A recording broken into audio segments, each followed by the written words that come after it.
ini nih karena mental yang bisa dibilang mental terjajah, mental inferiorisme Gila, gitu. lo bapak gue, lo bapak gue kayaknya nih. Iya kan? Karena Lo bapak gue kayaknya. banyak orang yang berpikiran bahwa aku mah bukan apa, aku mah siapa atuh gitu-gitu kan. Eh,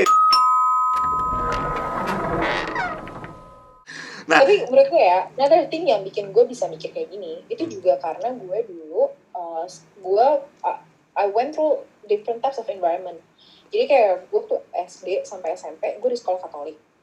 Santo Yusuf sama Santa Ursula, which gue di situ minority. oh lu anak Gue, Sanur dulunya. gue dari Sanur, Oh tapi di wow. Bandung, Oh wow, daerah oke, Bandung. oke. Jadi gue itu jadi gue makanya I learn a lot about diversity sih. Jadi di situ gue jadi I'm the only Muslim in the class waktu Hmm. itu. Terus gue belajar agama Katolik. Gue belajar agama Katolik kan ya. Di situ Iya, kan iya. agamanya kan Katolik gitu. Iya, Terus dari iya. itu di kelas itu ada yang agama Hindu, ada yang Iya. agama Buddha. Dan kita sampai sekarang kita masih berteman dengan sangat dekat gitu. Iya, Kalau iya. gue puasa mereka ngucapin, Iya. kalau mereka ada yang nyepi kita juga ngucapin, yang gitu-gitu loh. Iya, Terus iya. udah gitu beres itu gue masuk ke sekolah negeri yang rada-rada muslim gitu. Jadi kayak it's quite, it was shocking for me gitu. Maksudnya kayak dulu zaman gue di sekolah swasta, di sekolah Santa Ursula itu dulu, saking bersihnya lu bisa goler-goleran di lantai kamar mandi, saking bersihnya. Serius bisa guling-guling di lantai kamar mandi tuh. Saking bersihnya. Iya, gue ingat banget dulu pernah gue duduk di lantai kamar mandi, saking bersihnya. Udah gitu gue pindah ke sekolah negeri. Itu kalau sekolah negeri kan dia ada lacinya kan. Di Ya. laci itu ada makanan bekas yang minggu lalu, gitu loh. Jijik banget gue. Jijik banget. Dan gue tuh dulu, gue rintian kan. Jadi gue dulu tuh gak mau megang meja. Jadi meja itu kalau gue mau duduk, dan gue orangnya dulu ngantuk. Gue tuh dulu gak bisa belajar di sekolah, gue belajar di rumah. Jadi gue tidur di sekolah tuh. Iya. Gue harus pakai tisu basah buat ngelapin meja itu dulu. Karena gue mau tidur di sekolah. Jadi tiap hari gue harus ngelapin tisu basah, terus gue tidur di sekolah. Ya Allah. Nah, habis itu beres dari situ gue kuliahnya di SGU, which is gue ketemu sama the upper class people gitu kan. Jadi kayak I've seen different types of environment gitu. Mungkin itu juga yang bikin gue ngerasa kayak I have to be open minded. Gue juga nggak bisa mengeneralize. Nah di Indo tuh juga ada ini loh, the saying yang bikin over generalizing rich people. Lo tau gak sih? Gimana tuh? Kayak di Indo Apa tuh? di Indo itu orang kaya tuh selalu jahat. Nggak ngerti gue kenapa. Itu sinetron, Bu. Itu sinetron. Tapi iya ya, Karena anggapannya tuh gue kalau ketemu saudara gue ya, terus ngomong gitu, si ini tuh sekarang udah kaya, terus Terus kenapa? Iya, terus kenapa? Iya, gue kayak, emang kenapa? Dia baik, dia ngasih sedekah, he did well, maksudnya dia kerja keras to get there gitu, maksudnya dia dulu dari nol sampai sekarang udah kaya, so what gitu, maksud gue kayak good for him gitu kan. Tapi kalau di Indo tuh enggak, dia tuh orang kaya, terus kenapa emang? Iya. Gue tuh dulu diajarin sama bapak gue kayak, padahal ya orang kaya itu bisa jadi mereka itu kerja keras to get there. Gak semua orang kaya itu korup juga gitu. Iya, iya. Ada orang-orang yang benar-benar yang kelihatan kaya tapi sebenarnya biasa-biasa aja, tapi they're working their ass off gitu. Gue jadi inget, gitu. Kayaknya didikan kita mirip deh, Al. Kayak bokap gue tuh pernah waktu kecil ngomong gitu. Kan gue di Palembang, sama lah kayak lu, sekolahnya Katolik. Itu sampai SD, sampai akhirnya gue SMP mutusin buat masuk sekolah yang dasarnya Islam. Jadi kayak bener-bener extreme world gitu kan. Ya kita pernah di mayoritasnya masing-masing, kita pernah di minoritasnya masing-masing juga kan gitu kan. Ya, terus betul. Yang gue ingat waktu SD bokap gue ngomong yang sama gitu, kayak, Bang, kamu harus temenan sama orang Cina, kayak gitu. Di saat tetangga gue ngajarin anak-anaknya, itu Cina, nggak usah ditemenin gitu. Iya. Dan kenapa ya? Ya gue tanya sama bokap gue kenapa. Kan yang lain tuh pada benci gitu karena mereka tuh katanya curang segala macam. No. Mereka itu kaya karena mereka tahu harus ngapain. Exactly. Dan kerja keras. Terus dia bilang, Papa nggak mau tahu, kamu nggak boleh jadi orang goblok. Kenapa? Supaya kamu nggak digoblok-goblokin orang, katanya gitu. Nah, kalau kamu nggak mau jadi orang goblok, belajarlah jadi orang Cina, katanya kayak gitu. Iya. Dan also the same loh. Iya kan? Jadi kita bapaknya Jangan. Atau bapak kita jangan-jangan temenan kayaknya di mana. Iya, makanya satu circle. Tapi ini yang menarik. Ini yang menarik, Al. Berarti yang bisa gue bilang yang membuat lu jadi umur 19, basically kita pernah ngalamin yang sama juga. Kita hidup sendiri yang ya berjibaku sendiri gitu kan, kayak nggak dikasih kiriman duit, nyari duit sendiri. Waktu itu lu mungkin di Jerman, gue di Singapura gitu. Dan itu di satu sisi sebagai generalisir lagi tadi, sebagai generalisir, karena kita mengalami diversifikasi tadi yang dari kecil gitu, perbedaan yang gitu banyak, pernah minoritas, pernah mayoritas, itu jadi menunjang kita mempunyai kemampuan untuk berpikir secara general gitu kan, berpikir bahwa semua orang sama gitu kan, semua orang sama, punya kesempatan yang sama, it's just how we deliver it, how we present ourselves gitu kan, gimana cara kita survive di dunia ini gitu kan. Nah, tapi tetap satu hal yang masih gue belum dapat, Al, the fact bahwa lu cewek gitu loh, itu nggak play a big part gitu ya. Kenapa ya? Gue juga nggak tahu lah. Mungkin karena bapak gue juga nggak. Oh, dulu gue punya kakak cowok kan. Kakak gue udah meninggal. Tapi I was treated evenly. Jadi maksudnya kayak dulu gue sama kakak gue bersaing. We were competing. Sebenarnya gue sih, gue yang competing to him gitu. Karena we were treated evenly gitu loh. Maksudnya kayak kita there's nothing, nggak ada yang kayak oh kakak gue dikasih chances, gue enggak gitu, enggak. Jadi kita we're given the same chance gitu. Cuman gue kan sebagai dulu gue tuh bego soalnya gue tuh SD itu gue nggak pernah ranking, tapi kakak gue tuh pinter. Terus kakak kan kita satu sekolah beda 2 tahun, jadi gue udah selalu compare karena buru-buru kan, si Alia nih gitu yang bego, yang nggak ngomong yang bego itu enggak sih, tapi it feels like gue tuh kayak kenapa sih gue bego gitu. Nah terus akhirnya di kelas 4 tuh gue dulu tuh gue pernah loh ujian dapet 0, itu inget banget gue. Oh wow. Dan itu kayak di saat itu gue belajar nggak boleh nyontek, karena waktu itu pertanyaannya gue inget banget, itu kelas 3 SD, pertanyaannya gini, apa singkatan dari ruko, terus gue tadi udah nulis di rumah toko, terus gue nyontek sama temen gue tulisannya rumah kosong, terus gue nyontek lah Ruko rumah kosong. sampai sekarang gue inget banget, terus gue tulis lah rumah kosong gitu. Soalnya dia pintar, gue kan mikir kan gue udah bego, dia pintar nih, rumah kosong nih kayak jawabannya. Terus gue rumah kosong, gara-gara itu nilai gue 0, gara-gara gue nyontek. Jadi Ya kalaupun lu nggak nyontek itu juga nilai lu cuma 1 dari 10 paling, 2 juga 1 juga. Tapi ketawa nyontek, karena di kelas itu yang tulisannya rumah kosong cuma kita berdua. Oh, makanya dikosongin nilai lu, dinolin, bener. Dan maksudnya kayak ya pasti gue nyontek lah, dia yang pintar gue bego gitu kan. Udah pasti gue ya. Tapi waktu itu ya gue jadi banyak, gue belajar competing dari gue kecil sih.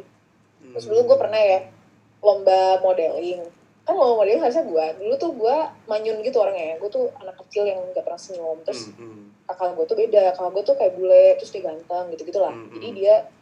Jadi dia punya attention lah, gue attention gitu. Dulu kita lomba modeling, kakak gue cuma nemenin, tapi kakak gue yang menang, gue gak menang.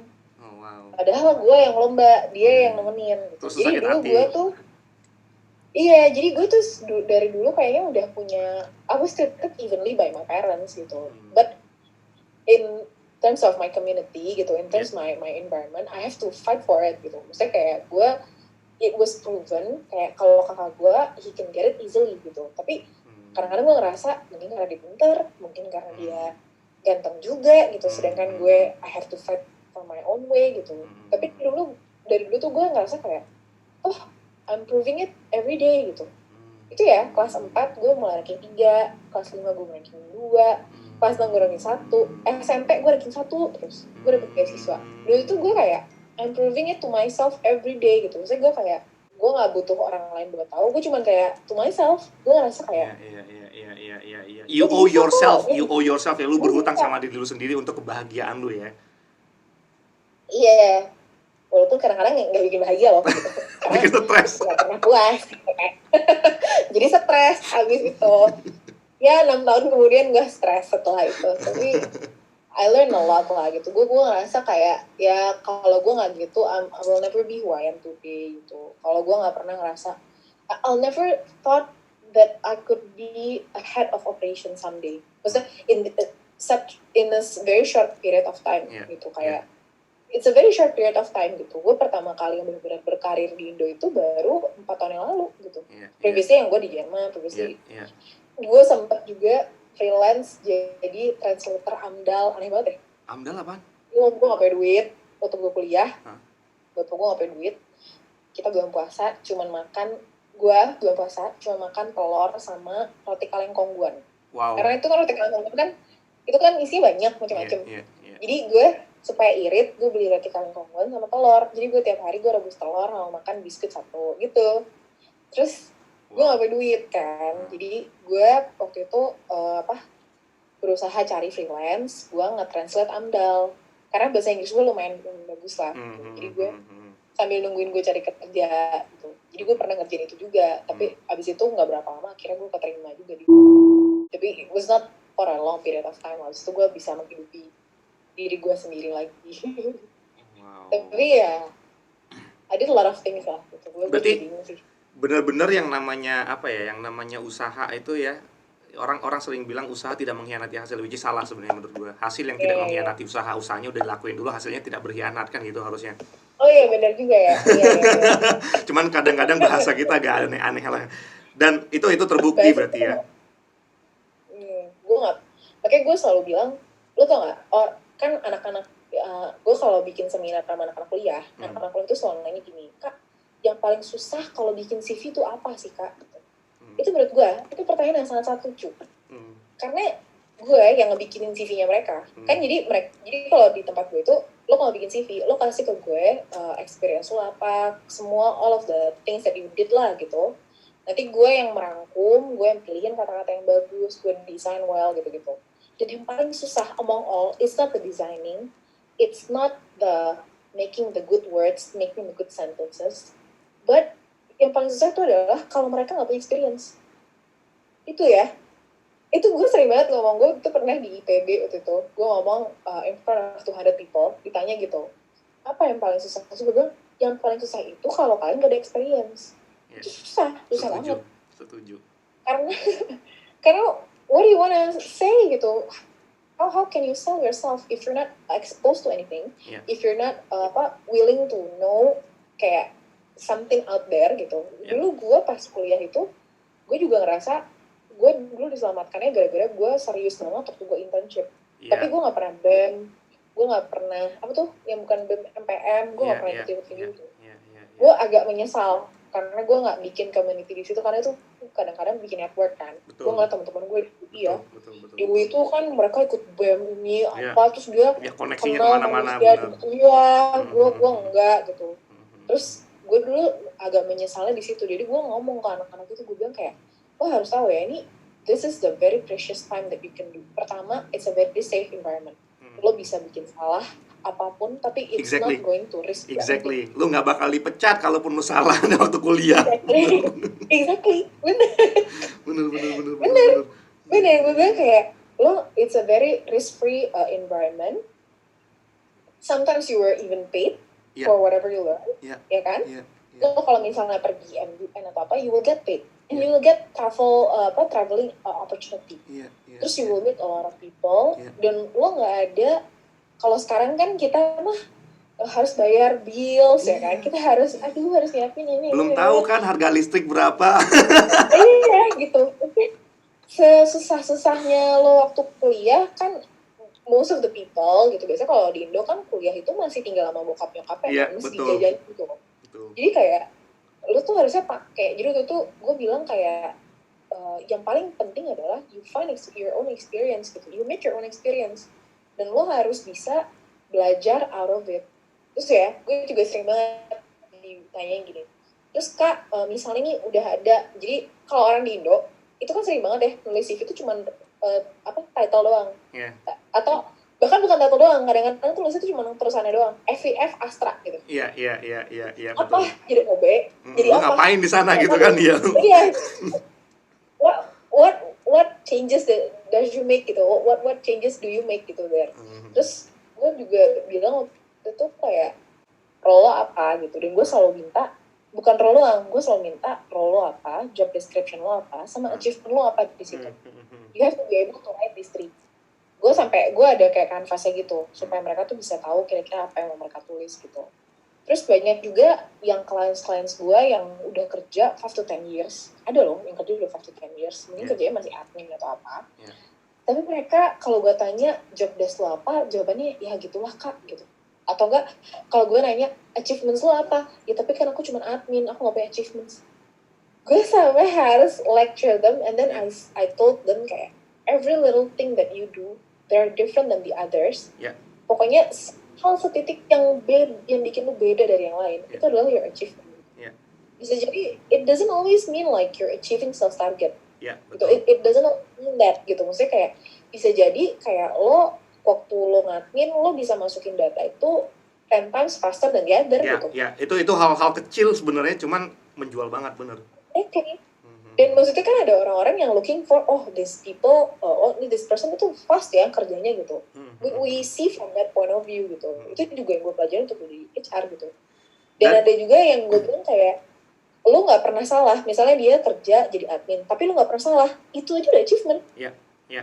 Di saat banyak orang yang salahnya di mana-mana gitu kan. Gue bilang kayak lo nggak boleh menganggap kecil diri lu sendiri gitu. Dan kalau misalnya ini buat anak-anak yang resign, tim gue yang resign, gue selalu bilang gini, kalau lo keluar dari sini, terus lo bilang lo nggak belajar apa-apa di sini, itu yang salah bukan kerjaannya, yang salah lo. Betul. Kalau di sini berarti selama 3 bulan kemarin lo nggak belajar apa-apa, yang salah lo. Nggak ada salah kerjaannya. Berarti lo kemarin nggak ngapa-ngapain. Lo jangan nyalain gue, lo jangan nyalain kerjaannya, tapi berarti lo yang nggak mencari. Betul. Ini menarik karena sama persis juga gue ngalamin juga gitu, banyak orang yang nanya segala macam kayak gitu, ujung-ujungnya pas gue dig down, lu ngerjain apa sih? Waktu mereka cerita baru gitu kan kelihatan hal-hal kecil yang sebenarnya bisa dijual gitu kan, yang bisa dibilang hey, sadarlah bahwa ini nih sesuatu yang berharga untuk lo hargain gitu, untuk lo anggap sesuatu yang berhasil sebenarnya. Karena gini, yang gue perhatiin ini analisa gue sini Al, you can correct me if I'm wrong. Analisa gue adalah ini nih karena mental yang bisa dibilang mental terjajah, mental inferiorisme. Gitu. Gila, lo bapak gue kayaknya nih. Iya kan? Karena lu bapak gue kayaknya. Banyak orang yang berpikiran bahwa aku mah bukan apa, aku mah siapa atuh gitu-gitu kan. Bro, sis, small thing that you do itu tuh bukan sesuatu yang bisa dibuang gitu aja gitu. Nah, banyak orang tuh bahkan nggak menghargai dirinya sendiri. Jadi kalau misalnya tadi lu bilang gitu, yang paling susah dalam bikin CV itu adalah saat mereka nggak tahu kerjaan mereka tuh nggak punya pengalaman gitu kan. Kalau gua bukan itu Al. Yang paling susah untuk bikin CV adalah saat lu nggak kenal diri lu sendiri. Ya, the same lah. Intinya sama gitu. Lu nggak tahu lu berharga. Betul, lu nggak tahu lu berharga. Lu nggak tahu lu tuh ngasilin apa. Lu bahkan nggak bisa menghargai diri sendiri. Boro-boro lu ngeplay mau dihargain orang lain kan gitu kan. Exactly. Gue selalu bilang ya sama klien gue ya, yang penting itu kalau bikin CV itu adalah make sure bahwa you're different than the others. Gue tuh gak sukanya ya. Gue dulu sama partner gue itu kita nge-follow salah satu profile di Instagram yang dia kayak sosok motivator gitu, tapi ngomongin CV. Sosok motivator ya. Sosok motivator ngomongin CV, salah lagi. Gue gak suka banget. Jujur itu gue sempet pernah bahas gitu kayak di salah satu seminar, gue bilang jangan diikutin yang gitu-gitu ya karena itu salah. Karena dia bilang kayak what is the most important about CV, it's about the design gitu loh.